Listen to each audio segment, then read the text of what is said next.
मैं आज इस प्रेस कॉन्फ्रेंस के माध्यम से अपने तमाम अंबेडकरवादी नेताओं से भी यह सवाल करना चाहता हूं कि जब भारतीय जनता पार्टी के लोग एनडीए जैसा गठबंधन बनाकर, छोटे छोटे बड़े बड़े दलों के साथ गठबंधन बनाकर देश के अंदर शासन सत्ता पर स्थापित हो सकते हैं, वो कांग्रेस पार्टी जिसने डॉक्टर बाबा साहेब अंबेडकर को जीते जी और मरणोपरांत सम्मान नहीं दिया, वो कांग्रेस पार्टी जब इंडिया जैसा गठबंधन बनाकर छोटे छोटे और बड़े बड़े दलों के साथ भी देश का मजबूत विपक्ष बन सकता है, तो फूले शाहू अंबेडकर की आइडियोलॉजी पे काम करने वाले लोग आज देश में तीसरे मोर्चे के रूप में क्यों खड़े नहीं हो सकते हैं? हम उस शासन सत्ता की ओर बढ़ने के लिए क्यों एस्टेब्लिश नहीं हो सकते हैं? लेकिन आज इस प्रेस कॉन्फ्रेंस में मैं अपने नेताओं से, तमाम अंबेडकरवादी पॉलिटिकल पार्टी से यह कहना चाहता हूं कि आप सब लोग बेहद विनम्रता पूर्वक, हम तो निवेदन कर रहे हैं, समाज के सभी लोग मिलकर निवेदन कर रहे हैं कि विनम्रता पूर्वक आप लोग कोई नीति बनाइए, कोई रणनीति बनाइए, लेकिन देश में उत्तर प्रदेश के 2027 और आने वाले 2029 के लोकसभा से पहले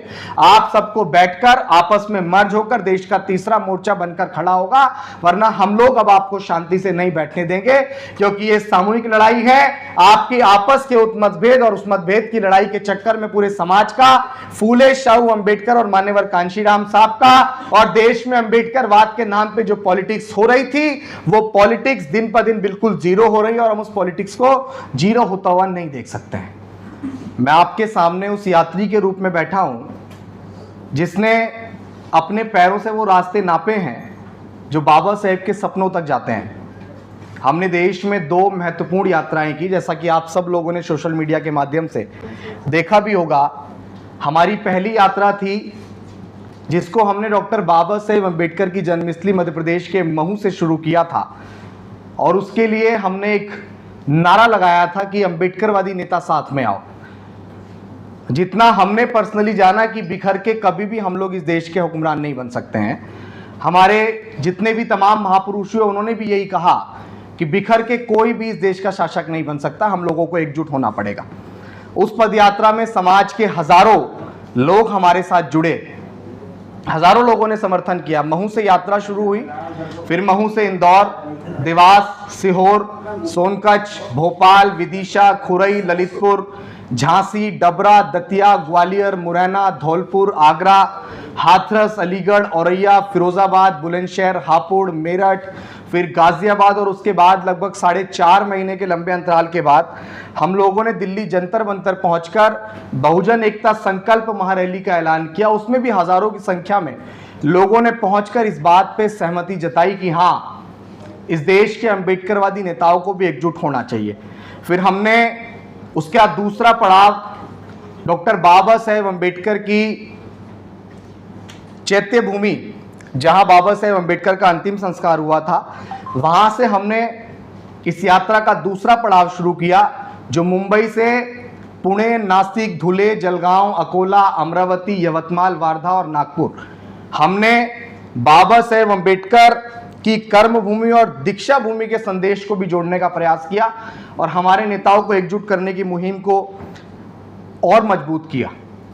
मैं आप सभी को, पत्रकार बंधुओं को, और इस प्रेस कॉन्फ्रेंस के माध्यम से हम पूरे देश को ये बताना चाहते हैं कि आज मुझे अपना घर छोड़े लगभग 1 साल से ज्यादा हो गया है, मैं अपने घर नहीं गया हूं, क्योंकि ये रास्ता, जिस रास्ते को मैंने चुना, मैंने इसको अपना घर मान लिया। मैंने अपना सुख, अपना चैन, अपना आराम सब इस मूवमेंट, इस मिशन को समर्पित कर दिया। और हमारे साथ बहुत सारे साथी जो आज मंच पे भी आपको दिख रहे हैं, वो तमाम साथी हैं जिन्होंने इस यात्रा में समय समय पर वो मजबूती प्रदान करने का काम किया, वो समय देने का काम किया, जिसकी वजह से आज अभिषेक आप सबके सामने ये कॉन्फ्रेंस कर रहा है। लेकिन सबसे महत्वपूर्ण बात की, इन यात्राओं ने हमें एक सच्चाई सिखाई सभी साथियों को कि व्यक्तिगत आंदोलन से केवल एक चिंगारी, एक आग जलाई जा सकती है, लेकिन रोशनी तभी होगी जब हम सब मिलकर एक संघ खड़ा करें। आज अंबेडकरवादी नेता और संगठन अलग अलग नदियों की तरह बिखरे हुए हैं। कोई छोटी नदी है, कोई बड़ी धारा है, लेकिन अगर ये सब मिल जाएं तो एक ऐसा समुंदर बन सकता है जिसे कोई रोक नहीं सकता। और यही हमारा संकल्प है, यही हमारा विजन है। हम चाहते हैं देश में राष्ट्रवादी, कल्याणकारी, अंबेडकरवादी संघ खड़ा हो, जो अनुशासित हो, संगठित हो, हर जगह मौजूद हो। लेकिन यह संघ बहुत अलग होगा। यह संघ सामाजिक होगा, पूर्णतः सामाजिक। इसका मकसद केवल सत्ता की भूख नहीं है, इसका मकसद सत्ता को साधन बनाकर बाबा साहेब अंबेडकर के सामाजिक परिवर्तन और तमाम महापुरुषों के उस आर्थिक मुक्ति के आंदोलन को सफल करना होगा। यह संघ अंबेडकरवादी नेताओं का महागठबंधन बनने का भरसक प्रयास करेगा ताकि बाबा साहेब अंबेडकर का कारवां अधूरा ना रहे। साथियों, आज पत्रकार बंधुओं, आज हम लोग संगठन की कोई औपचारिक घोषणा नहीं कर रहे हैं। आज हम उस संघ की कोई औपचारिक घोषणा नहीं कर रहे हैं, बल्कि आज की ये प्रेस कॉन्फ्रेंस सिर्फ एक सूचना है कि आने वाली 23 सितंबर को दिल्ली के एनडीएमसी कन्वेंशन सेंटर में, जो यहां से बहुत नियर बाय है, जंतर मंतर के पास, वहां पे हम सब मिलकर इस विचार को एक संघ का रूप देंगे। वहां से यह आंदोलन एक नए अध्याय की शुरुआत करेगा। मैं दोबारा इस बात को दोहरा दूं कि 23 सितंबर देश के तमाम अंबेडकरवादियों के लिए बहुत बड़ा दिन है, क्योंकि 23 सितंबर को डॉक्टर बाबा साहेब अंबेडकर ने सयाजी बाग में बैठकर संकल्प लिया था कि जब तक मैं अपने समाज को इन जातिगत गुलामी की बेड़ियों से आज़ाद नहीं करा दूंगा, जब तक मैं चैन से नहीं बैठूंगा। लेकिन इस संघ की सबसे बड़ी पहचान क्या होगी? ये बात बहुत प्रकाश डालने वाली होगी, बहुत समझने वाली होगी। शायद ऐसा आज तक इस अंबेडकरेट मूवमेंट में नहीं हुआ है। इस संघ की सबसे बड़ी पहचान होगी कि चाहे कोई हमारी आलोचना करे, चाहे इस संघ की आलोचना करे, लेकिन हमारी जिम्मेदारी कभी नहीं बदलेगी। यह संघ हर उस व्यक्ति के साथ खड़ा होगा जो अंबेडकरवाद के लिए काम कर रहा होगा, जो उस विचारधारा के लिए काम कर रहा होगा, चाहे वह किसी भी पार्टी से हो, चाहे वो किसी भी संगठन से जुड़ा हो, किसी भी धर्म और जाति का होगा, और उसका मिशन डॉक्टर बाबा साहेब अंबेडकर की आइडियोलॉजी और विचार को बढ़ाने की होगी, तो उसका संघर्ष हमारा संघर्ष होगा।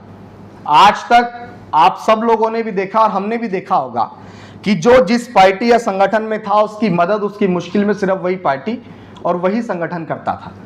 जब आज हम इसकी बहुत आवश्यकता महसूस कर रहे थे कि आज इस देश में एक ऐसे विचार, एक ऐसे विजन या एक ऐसे संघ की आवश्यकता है जो सबको समान लेकर खड़ा हो।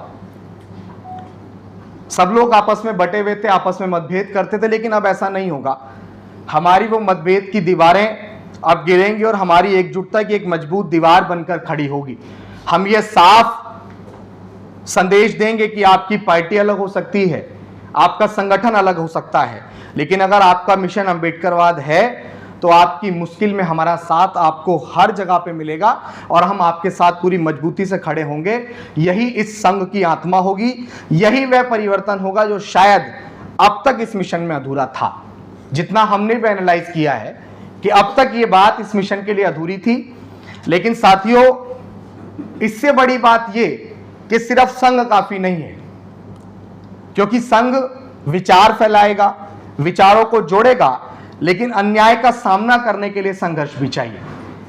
इसलिए हम संघ के साथ साथ एक क्रांतिकारी संगठन भी बना रहे हैं। संघ होगा शांति का प्रतीक और संगठन होगा क्रांति और संघर्ष का चेहरा। संघ हमें अनुशासन देगा, संघ हमें दिशा देगा और संगठन संवैधानिक दायरे में रहकर आंदोलन करेगा। वो आंदोलन कब करेगा? जब बहुजन समाज पर अन्याय अत्याचार होगा, जब कोई दलित, पिछड़ा, वंचित, उत्पीड़न का शिकार होगा, जब संविधान पर हमला होगा, जब पेड़ पौधे और प्रकृति की हत्या होगी, तब यह क्रांतिकारी संगठन सड़कों पर उतरेगा। संघ हमारी आत्मा होगा, संगठन हमारी आवाज। संघ शांति का मार्ग दिखाएगा और संगठन क्रांति का, और जब ये दोनों साथ चलेंगे तभी यह आंदोलन अपूर्ण से पूर्ण होगा। आज तक यही होता रहा कि बुद्धिजीवी और आंदोलन अलग अलग चलते रहे। जैसा हम नौजवान हैं, हमने आंदोलन करते वक्त बहुत गहराई से इस बात को सोचा और समझा कि बुद्धिजीवी वर्ग हमेशा इस बात को कह के थोड़ा सा दरकिनार हो जाया करता था कि नौजवान जो है वो कभी भी उस धारा के साथ नहीं बह सकते जिस धारा के साथ हम लोग चलते हैं। तब हमने ये विचार किया कि कभी बुद्धिजीवी कमजोर पड़ गया, कभी आंदोलन अधूरा रह गया, लेकिन हम दोनों, जो बुद्धिजीवी है और वो जो आंदोलन करने वाला नौजवान है, उसको एक ढांचे में लेने का प्रयास कर रहे हैं, उसको लेकर आ रहे हैं। संघ जोड़ेगा, संगठन जगाएगा, संघ संभालेगा, संगठन बदल देगा, और यही हमारी सबसे बड़ी ताकत होगी। साथियों, हमारी यात्राएं एक शुरुआत थी, लेकिन अब हमें सामूहिक यात्रा करनी है। मैं देश के तमाम लोगों तक ये विचार और ये बात पहुंचा रहा हूं कि आज तक जो भी हमने यात्राएं की, वो यात्राएं आज सामूहिक यात्रा के रूप में लोगों के बीच फैलानी है। हमारे कदमों की आहट अब लाखों कदमों की, करोड़ों कदमों की आहट में बदलेगी। हमारी पुकार अब हमारी सामूहिक आवाज बनेगी। साथियों, आज इस प्रेस कॉन्फ्रेंस में हम लोगों ने आपके बीच जो चर्चा की, जो बात की, वो ये प्रेस कॉन्फ्रेंस उस इतिहास की झलक है जो आने वाली 23 सितंबर को दिल्ली में हम संघ और संगठन दोनों के रूप में स्टैब्लिश करेंगे और समाज के सामने उसको रखेंगे। साथियों, वहां से ये कारवां नई ऊर्जा और नई संकल्प के साथ आगे बढ़ेगा। हम चाहते हैं कि यह आंदोलन किसी एक शख्स का ना रहे। हम चाहते हैं कि यह आंदोलन आपका, हमारा और पूरे समाज का और पूरे उस अम्बेडकरवादी आइडियोलॉजी का बने जो कहीं भी बैठकर उस मिशन के लिए इतना सा भी सोच रहा है। यही बाबा साहेब अम्बेडकर के सपनों की ओर बढ़ने का पहला कदम होगा, और हम बाबा साहेब अम्बेडकर के उस कारवां को बढ़ाने के लिए दृढ़ संकल्पित होकर आज इस प्रेस कॉन्फ्रेंस में औपचारिक रूप से नहीं, लेकिन ये घोषणा जरूर कर रहे हैं कि हाँ, जिस अभिषेक को आज तक सिर्फ एक बहुजन शायर और एक सामाजिक कार्यकर्ता के रूप में आप लोग देख रहे थे, आगे ज्यादा बदलाव नहीं है। सिर्फ इतना है कि हम लोग उस ढांचे को, उस व्यक्तिगत लड़ाई को, जिसको सिर्फ मैं व्यक्तिगत लड़ रहा था, उस लड़ाई को हम लोग एक सामूहिक लड़ाई के रूप में परिवर्तित कर रहे हैं। और ये सत्यता है कि आज तक आप लोगों ने भी देखा होगा कि जो जिस पार्टी, जिस संगठन में होता है, वो उन्हीं पार्टी, उन्हीं संगठन के लोगों की मदद करता है। लेकिन मान्यवर कांशीराम साहब ने, डॉक्टर बाबा साहेब अम्बेडकर ने कहा था कि राजनीतिक जड़ें मजबूत हो ना हो, लेकिन सामाजिक परिवर्तन की लड़ाई कभी नहीं रुकनी चाहिए। और उस सामाजिक परिवर्तन की लड़ाई को बढ़ाने के लिए हम लोग पूरी मजबूती से दृढ़ संकल्पित हैं। समाज के बीच ये मैसेज देना बड़ा अति आवश्यक था।